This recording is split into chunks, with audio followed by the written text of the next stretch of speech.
Hello, welcome to my channel, Another Bibliophile Reads. My name is Greg, and this is my video for my top 10 most reread novels. This was originally created by Sean D. Steadfast.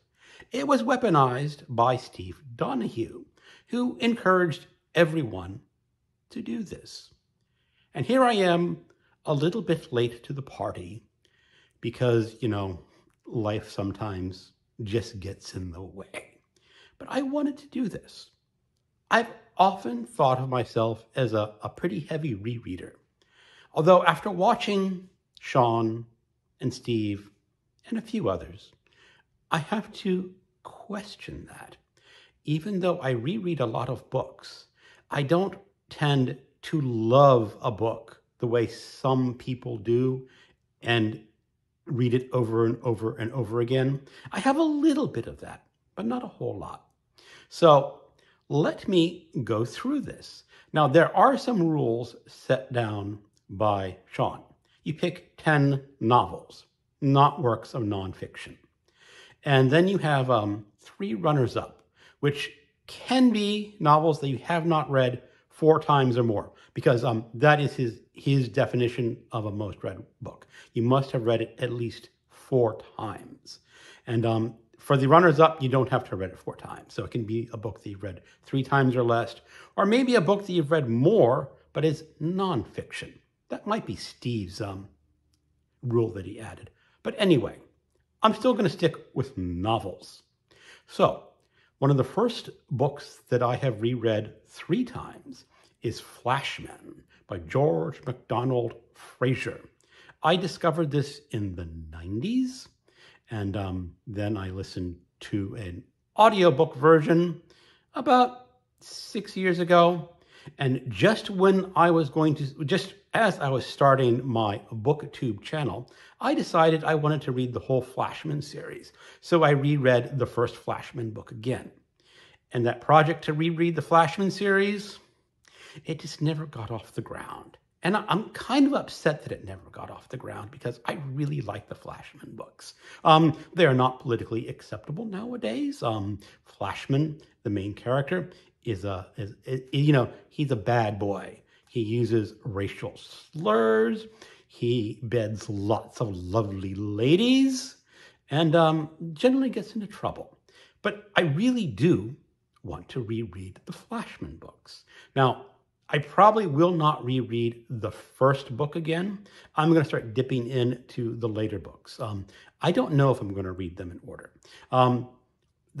Fraser did not publish them in chronological order, so I'm not sure how I'm going to read them. I'm just going to pick and choose some of my favorites. Now, a couple of the Flashman books, I think there's 2 or 3, I have not actually read. There are about 11 books in this series, so I should probably also pay attention to those. But I want to focus on rereading the books that I really liked.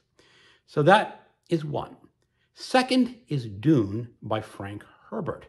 I have read this 3 times. Once in high school, and then when I was commuting in the early 90s, I listened to an audiobook version. And in the early aughts, I read the ebook. And I've always wanted to revisit the rest of the first, especially the first 4 books in the series. But I am getting put off rereading this because of those damned Hollywood movies. I don't want to say I reread Dune and people say, "Oh, are you going to watch the movie?" No, I'm not ever going to watch the movie, any version. I have a whole video about that, but I do want to get back to the Dune books. Another book that I have read 3 times is Franz Kafka's The Trial. I read that in the 80s and and I listened to the audiobook in the 90s, and I reread the hardback book once. So I've read that one 3 times, and it is one that I want to revisit because it is just a stunning story of Joseph K. and his trial at the mysterious court. And charges he doesn't know his crime, but of course he is guilty of a crime because that's the way Kafka works. So now on to the 10 books that I have read at least 4 times. At number 10 is kind of a cheat. It's Dahlgren by Samuel R. Delany. I first read that when I was in high school, around 15.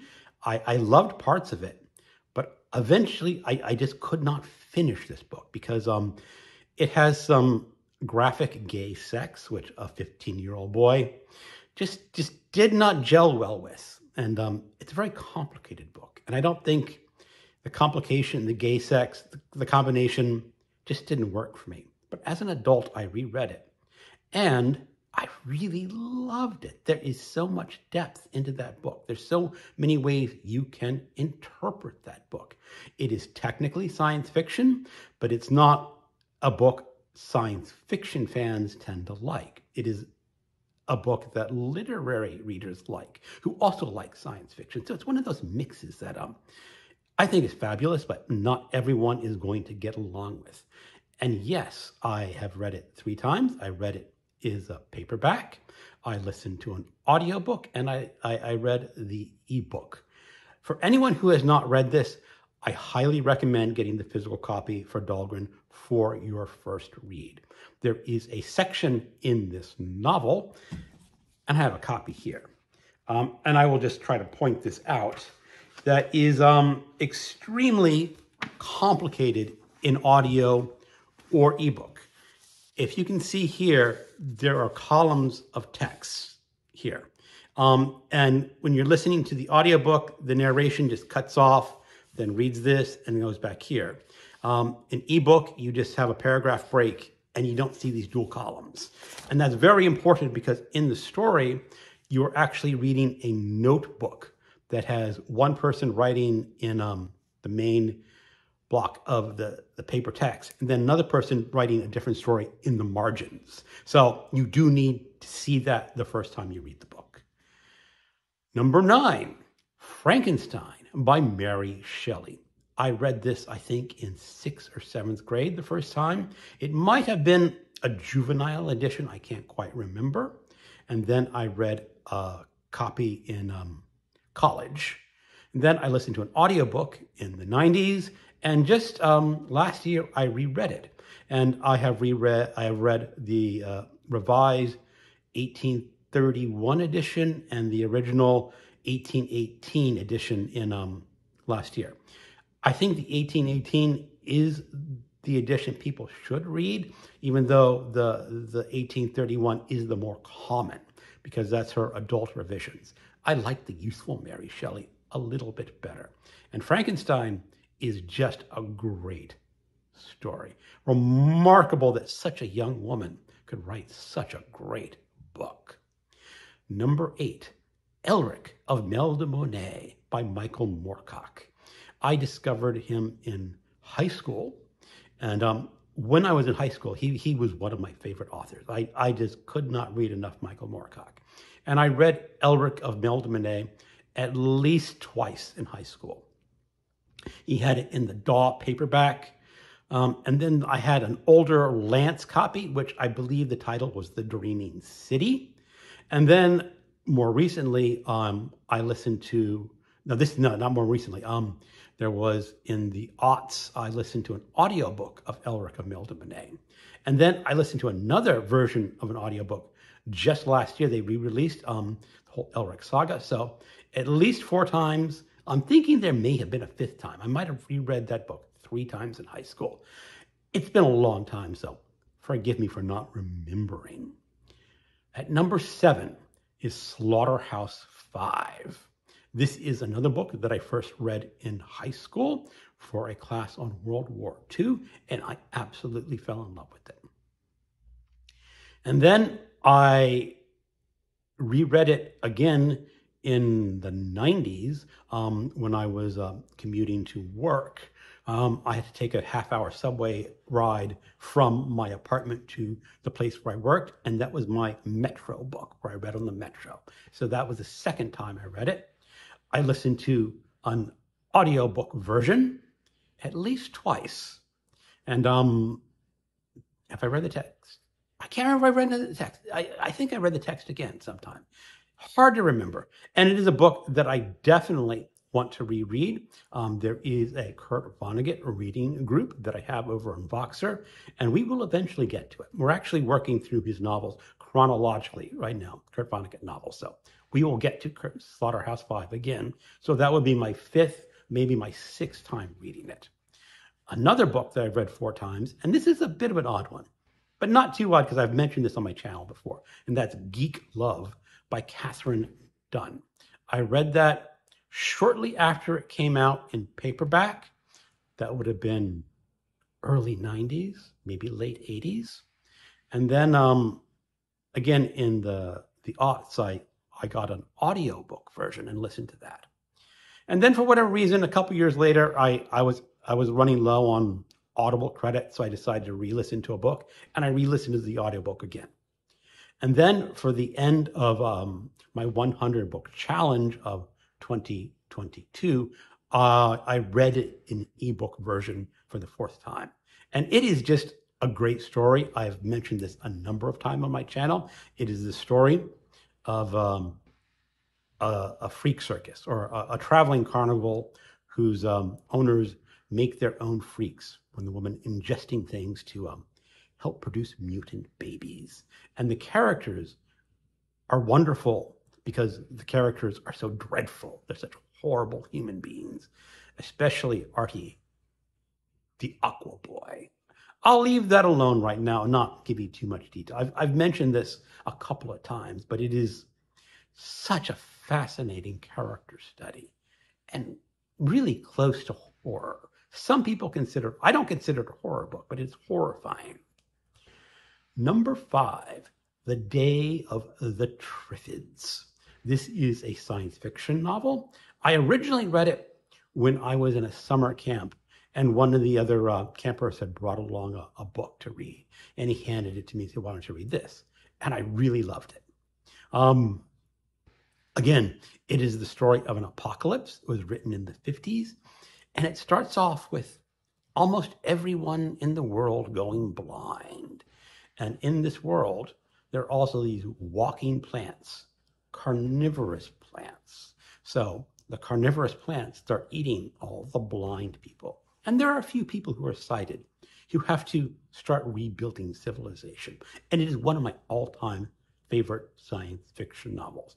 As again, I first read it at summer camp, and then I reread it when I was single, and then I read it 2 other times as an adult. So I read that 4 times. It is a book I will eventually reread because I like it that much.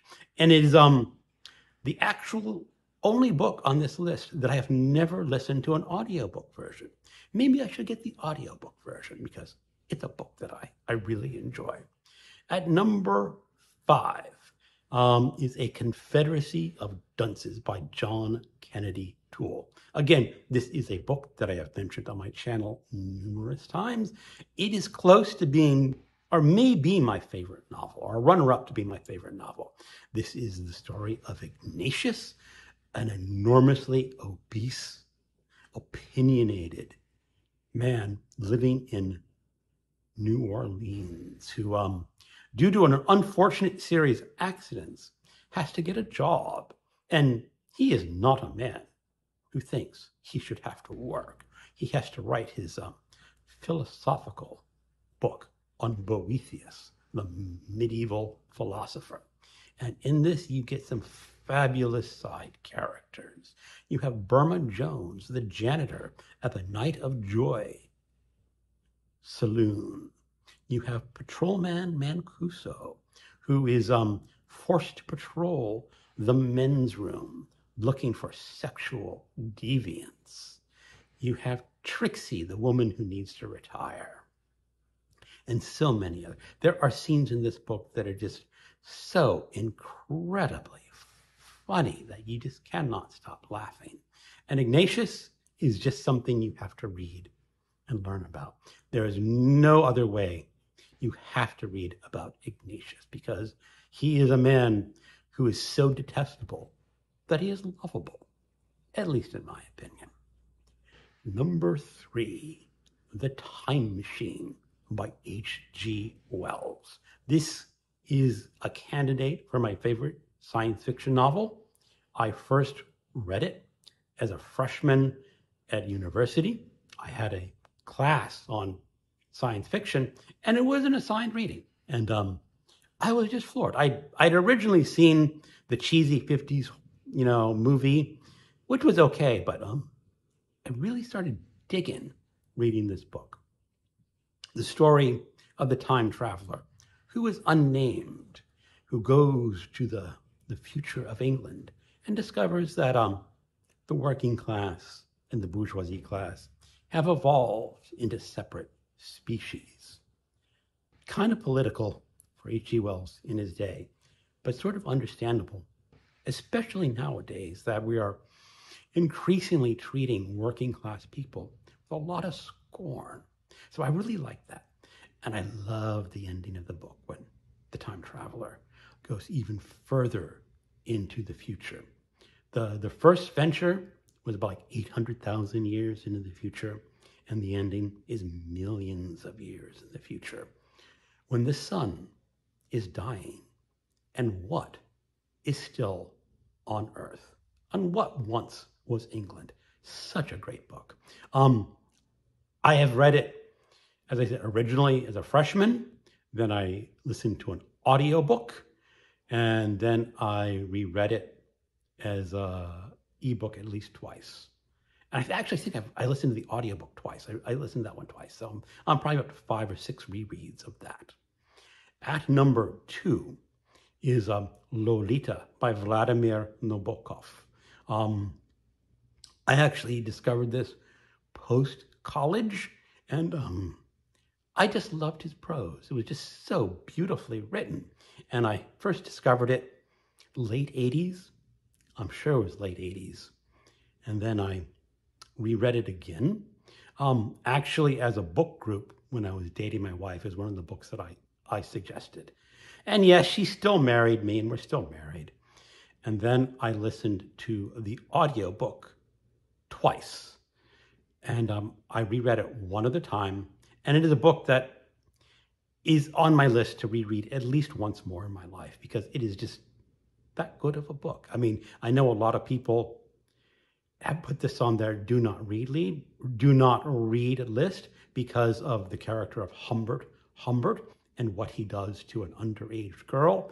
It just so horrifies some readers that they don't want to pick up the book.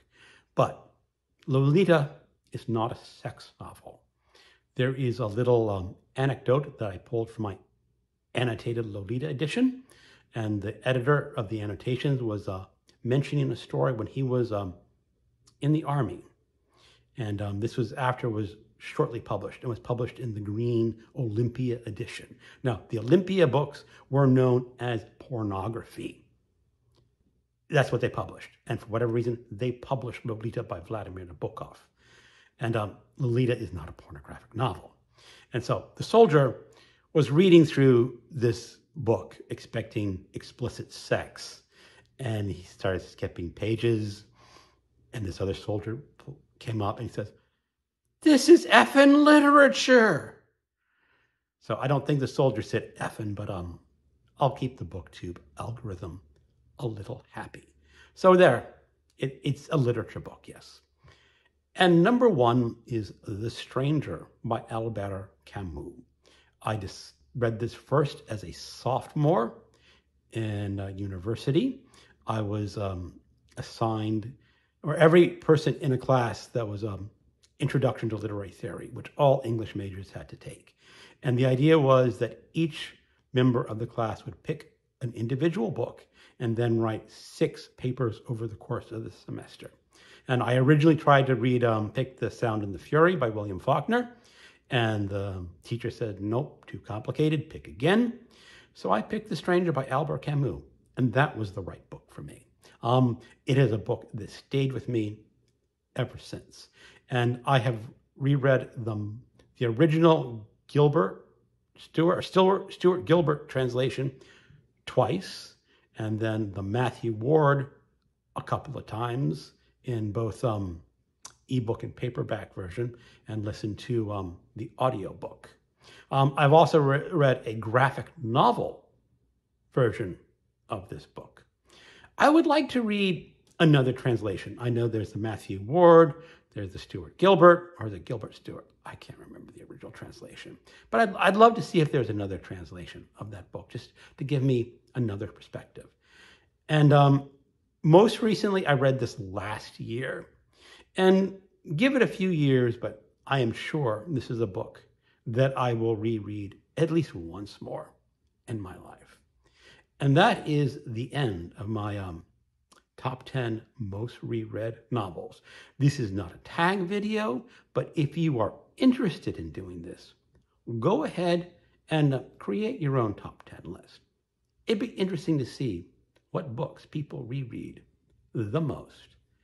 Thank you for watching, and keep on reading.